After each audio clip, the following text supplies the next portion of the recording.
É uma pergunta frequente de vocês, minhas amigas, que acompanham o Você. Está sempre aqui no nosso WhatsApp.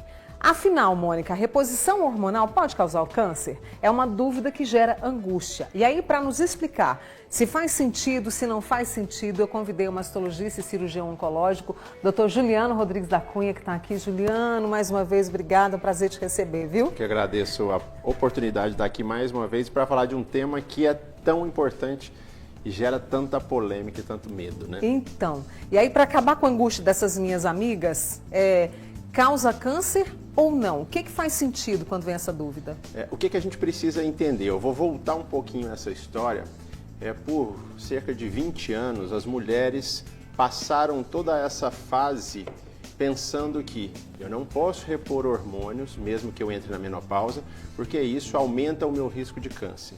Os estudos antigos que nós tínhamos, um deles é um famoso WHI, mostravam que pacientes que faziam reposição hormonal por um período de tempo tinham maior risco de câncer, câncer de mama, de trombose, de AVC, de várias doenças que viriam com o uso dessa reposição hormonal. Então, por muito tempo, a gente parou de prescrever reposição hormonal para as mulheres. E o que se viu, na verdade, e já tem um tempo que vem essa corrente tentando derrubar esses conceitos inadequados que a gente trouxe aí por essas 2 décadas, vamos dizer assim. Hoje a gente sabe muito bem que os estudos antigos, eles não estavam completamente errados, eles provavelmente foram mal conduzidos, estavam sendo estudadas as mulheres erradas, por exemplo, mulheres numa idade mais avançada, com outros problemas de saúde, e a hora que colocava tudo isso nessa mesma sacola, a gente via um aumento do número de risco dessas doenças, incluindo câncer, trombose e AVC. O que a gente sabe é que hoje a reposição hormonal moderna, com hormônios que a gente chama de hormônios bioidênticos, que são moléculas semelhantes a que o nosso corpo produz, que são diferentes daqueles trabalhos que usavam hormônios equinos, que usavam progesteronas sintéticas, essas são muito diferentes em relação à sua farmacocinética, o seu trânsito no corpo do que a gente tem hoje. Então a gente sabe que hoje, de uma forma bem simplista, mas para a gente acabar com esse medo, uma reposição hormonal bem conduzida, moderna e individualizada, ela é qualidade de vida, segurança para essa mulher. E eu ainda vou dizer um pouquinho além. Em algumas circunstâncias, a gente tem estudos que mostram que ela pode até reduzir um pouco essa incidência do que a gente está falando aqui, que é o câncer de mama. O câncer de mama pode diminuir também a incidência de doenças cardiovasculares, que são muito comuns nessa fase da vida da mulher? O que a gente tem que entender? Que a mulher vai passar por uma fase a partir da última menstruação, da sua menopausa, um ano depois dessa última menstruação, a gente vai chamar de menopausa, vários sintomas vão acontecer. Por quê? Porque o seu ovário já vai entrar em uma insuficiência de produção hormonal, do estrogênio principalmente, que essa falta do estrogênio vão causar sintomas de ondas de calor, diminuição de libido, insônia, perda óssea, alterações cardiovasculares, aumento de peso. Então, tudo isso acontece nessa fase da menopausa e precisa e pode ser tratado.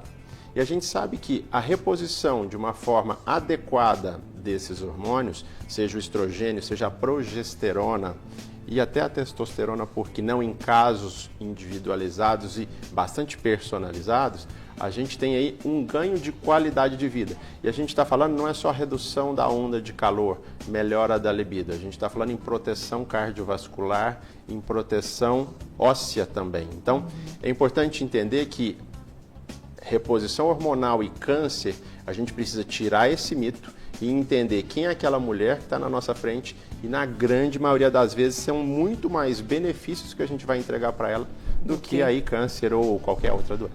Eu quero falar depois o que a gente tem até para reposição. Você falou dessa questão moderna, eu quero trazer isso num outro momento. A Catiane está lá no Morada Nova. Catiane, um beijo para você. Ela está entrando na fase do climatério. Falhas, fluxo muito intenso, fica nessa variação. Já teve câncer de mama e aí gostaria de saber se ela pode entrar com a reposição. Ela tem 49 anos.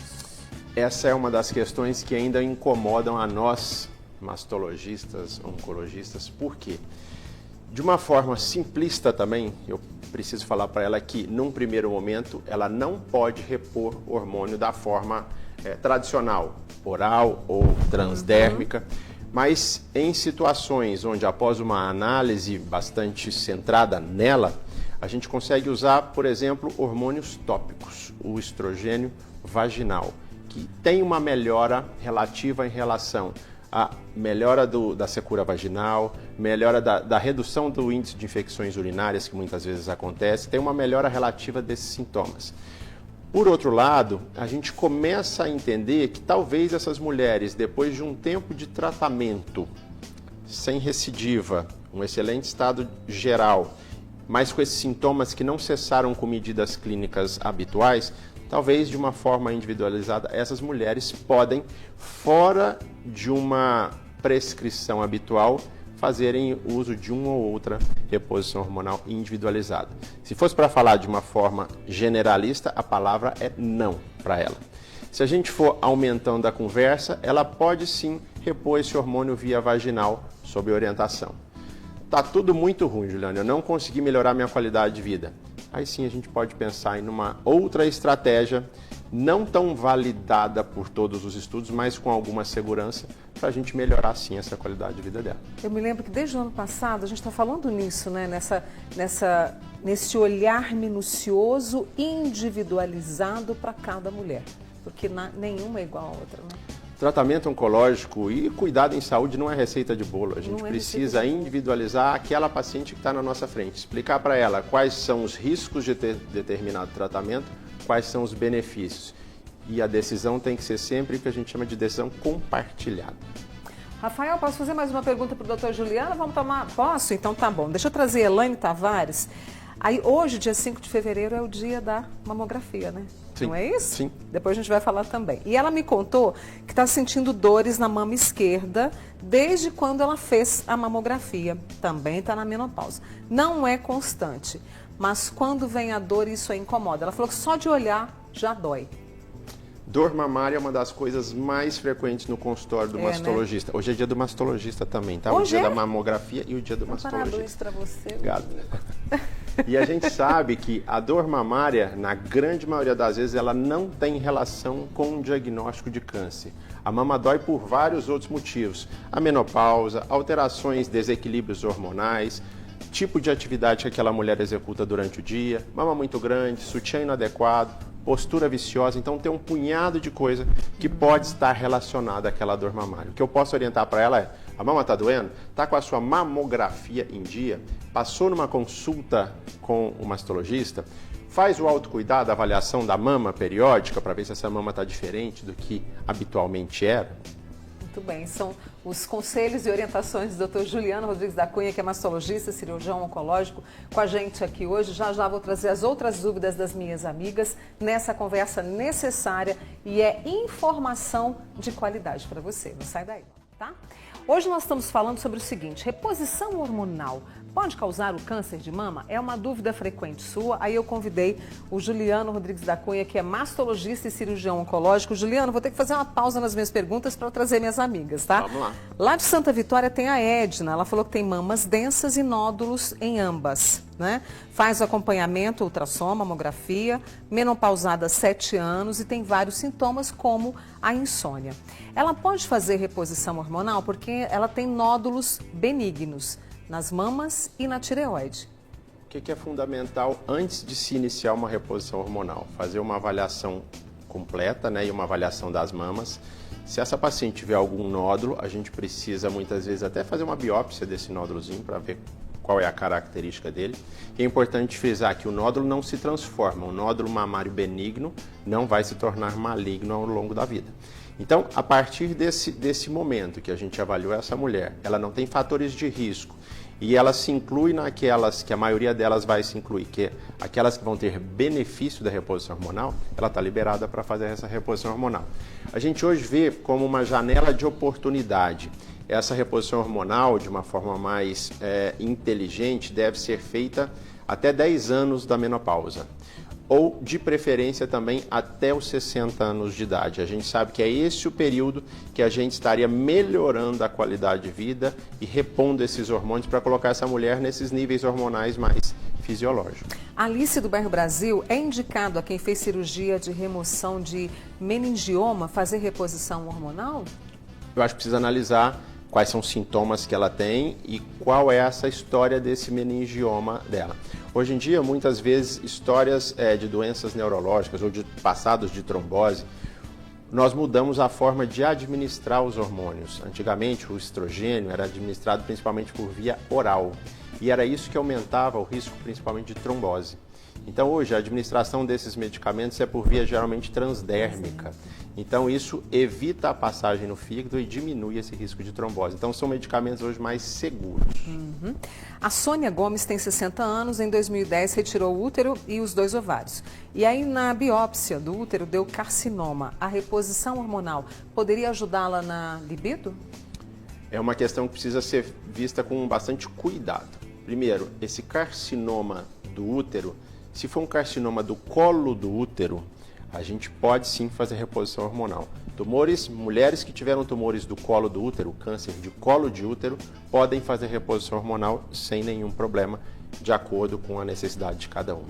Já aquelas que tiveram tumores do endométrio, que é do corpo do útero, essas precisam ser avaliadas de uma forma mais criteriosa. Nós podemos dar algum tipo de reposição para elas, mas geralmente a gente vai evitar, porque são pacientes que têm lá naqueles tumores receptores de estrogênio e de progesterona positivos. Então a gente precisa ter mais critério para indicar alguma reposição aí nesse caso.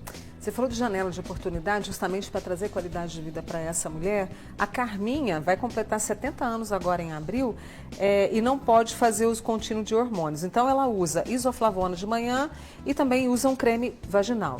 Se usar mais de 2 dias, ela tem um sintoma que é a questão das pernas muito pesadas e parece que estão, sabe assim, formigando, né? Ela pode continuar? Ela está com 70 anos. Qual que seria a sua avaliação? É importante avaliar quais são os reais sintomas dela, né? As isoflavonas estão dentro aí de um grupo de medicamentos que são similares aos hormônios, mas não são os hormônios bioidênticos que a gente conhece hoje. E é bastante importante individualizar, ver o que ela precisa, se ela está se sentindo bem dessa forma. E talvez pode ser possível até trocar algum outro desses medicamentos por algo que seja até mais efetivo. É fundamental a gente entender também que a reposição hormonal, ela é qualidade de vida, ela é benefício e redução de riscos de várias doenças, mas ela sozinha também, ela não vai entregar tudo que a mulher precisa. Tá? A gente sabe hoje que o estilo de vida é o que vai dar mais ainda esse famoso upgrade aí na mulher, né? Então, se ela tem o seu estilo de vida adequado, se ela faz atividade física, se ela tem o peso dentro do normal, se ela se alimenta bem, dorme bem, a reposição hormonal vai ajudar ainda mais. E o contrário também é verdadeiro. A partir do momento que ela faz a reposição hormonal, ela pode se sentir muito mais apta a correr atrás dessas outras coisas que são importantes. Tem até uma pessoa que falou, prato colorido, atividade física, Exato. Tá tudo valendo. A Lúcia Helena está lá no Morumbi. Beijo, Lúcia. Minha mãe teve câncer de mama. Ela tem 52 anos, me parece que ainda não faz a reposição. Qual é essa associação? Eu queria aproveitar o dia do mastologista e o dia da mamografia para passar uma informação que é fundamental.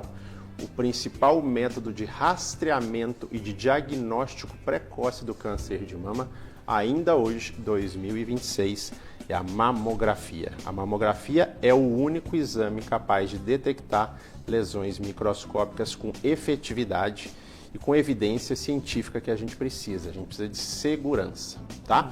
A gente pode associar outros exames, ultrassonografia, ressonância, podemos, todos validados cientificamente. Mas ainda hoje a mamografia é o exame de escolha. Não fez, tem mais de 40, bora lá fazer. Paciente que teve câncer de mama, a mãe dela teve câncer de mama, essa é a sua pergunta. Essa paciente que teve câncer de mama, como a gente falou, a princípio ela é uma paciente que não deve fazer a reposição hormonal clássica que é orientada para aquelas mulheres que não tiveram. Okay. A filha dela, a gente precisa levá-la para o consultório para avaliar qual é o risco dessa paciente. O que é isso? Tem outros familiares que têm tiveram câncer de mama naquela família? Qual a idade dessa paciente em questão? Essa paciente está acima do peso, ela faz atividade física, ela tem outros fatores de risco para câncer? Então, tudo isso é preciso colocar numa balança, num score de risco para a gente liberá-la com segurança ou não. O que eu posso dizer é que hoje a gente mudou muito aquele conceito. A mãe dela teve câncer de mama, então ela não pode fazer reposição hormonal. Isso está em desuso já, isso já caiu por terra. Se aquela mulher que teve um familiar com câncer de mama, ela está fora daquele risco da paciente, tá? Ela tem, sim, benefícios de fazer uma reposição hormonal individualizada para ela. E como eu disse, tem estudos que mostram que aquelas pacientes que fizeram uso de estrogênio isolado parecem ter um risco até reduzido em relação ao câncer de mama. É informação para você sobre a reposição hormonal e essa, a questão do câncer de mama. Eu vou fazer uma pausa. Dr. Juliano Rodrigues da Cunha, mastologista, volta com a gente logo depois do intervalo e você também. Não sai daí. Hoje eu estou recebendo o Dr. Juliano Rodrigues da Cunha, que é mastologista, cirurgião oncológico, para tirar suas dúvidas sobre a reposição hormonal. A Flávia, também aproveitando o dia da mamografia, quer saber o seguinte: quem tem prótese de silicone pode fazer a mamografia normal ou tem que ser ultrassom? Ela tem os dois encaminhamentos e está preocupada porque a mamografia vai apertar a mama. Mamografia realmente vai apertar a mama, mas eu falo para você que é um aperto da mama que vale um diagnóstico precoce, tá? Então é um desconforto momentâneo, mas que a gente sabe hoje que salva vidas, tá? A gente sabe que a mamografia hoje reduz a mortalidade das mulheres em relação ao câncer de mama em 30%, então é muita coisa. O paciente que tem prótese pode sim fazer mamografia, tá? Sem nenhum dano à prótese, sem nenhum risco a mais. Pacientes mais jovens, no caso dela, 40, ela falou? Acho que é isso mesmo. Importante associar a mamografia também à ultrassonografia. Qual que é a orientação que precisa ficar? Muitas vezes pacientes mais jovens que começam a fazer a mamografia a partir dos 40 precisam de um exame complementar, que é a ultrassonografia, porque essa mama ainda é densa. A mamografia sozinha não consegue entregar tudo aquilo que a gente precisa para a informação daquela mama. Então é sempre boa essa dobradinha, mamografia com ultrassom, para que a gente consiga ver o que a mamografia não conseguiu através daquele ultrassom. A Fátima do Jardim Europa, adorei sua pergunta. Calcificação da mama, o que significa? Calcificação da mama é uma alteração benigna, é como se fosse uma poeirinha de cálcio, calcificação vem de cálcio mesmo, que aparece na mamografia. Ela está relacionada muitas vezes à idade da mulher, à presença de um nódulo prévio que ela tem, que ao longo da vida, esse nódulo, geralmente um nódulo de mama, ele não desaparece. Esse grãozinho de feijão que ela tem na mama não desaparece. Com a idade, ele vai se calcificar, ele regride, calcifica. Então é como se fosse uma poeirinha, uma areiazinha maior que tem na mama. A calcificação é uma alteração benigna. E esse acompanhamento dessa calcificação tem que ser um pouco mais próximo ou não? Aí é diferente. Você deve estar falando das microcalcificações. Eu tenho uma areia maiorzinha, que é a calcificação. Essa é tipicamente benigna. A gente dá o que a gente chama de BIRADS 2, que é a classificação radiológica. Quando a gente tem essas microcalcificações, que é uma poeirinha mais fininha, e elas são juntinhas, agrupadas, essas sim que merecem um acompanhamento mais próximo e muitas vezes até biópsia. A Elaine tem 50 anos. Qual o intervalo para repetir o exame de mamografia? Geralmente, a mamografia é feita anualmente a partir dos 40 anos. As situações onde a lesão é visível apenas pela mamografia e eu preciso fazer um controle mais próximo, que a gente abre essa exceção de fazer semestralmente, mas não é por um longo período. Geralmente, há 1, 2 anos aí, a gente faz semestral e depois volta para o controle anual de rotina. Tem uma amiga nossa, a Lara, tem 37 anos, fez exames hormonais, deu alterado. A médica pediu o exame novamente e uma mamografia. Ela tem todos os sintomas da menopausa, mas não ficou 1 ano sem menstruar. E aí a médica quer passar a reposição hormonal para ela. 37 anos, aí... É difícil a gente falar sem analisar o caso como um todo, né? Algumas ponderações. Ela pode estar passando por um processo de menopausa precoce, sintomas perimenopausa aí numa idade mais precoce. Isso pode acontecer, tá? Uma falência ovariana mais precoce. Mamografia com 37 anos pode ser útil? Pode, mas talvez ela vai se beneficiar de algum outro tipo de exame, por exemplo, uma ressonância magnética. Talvez pode ser mais útil nessa paciente mais jovem. Ela pode fazer mamografia com 37? Pode. Talvez essa vai ser uma mamografia de base, para a gente ter como é que é a mama naquele momento e daí avaliar com qual tempo repetir. Deixa eu agradecer ao Dr. Juliano, que esteve com a gente aqui durante esse tempo, a você também, Cristiane, Angélica, a Elaine, Lara, Valquíria Ramos. A gente vai voltar nesse tema. Obrigada pela companhia. Amanhã estou de volta, Juliano. Parabéns. Eu agradeço. Obrigado. Obrigada, tá? Até amanhã, gente. Espero vocês, hein? Tchau.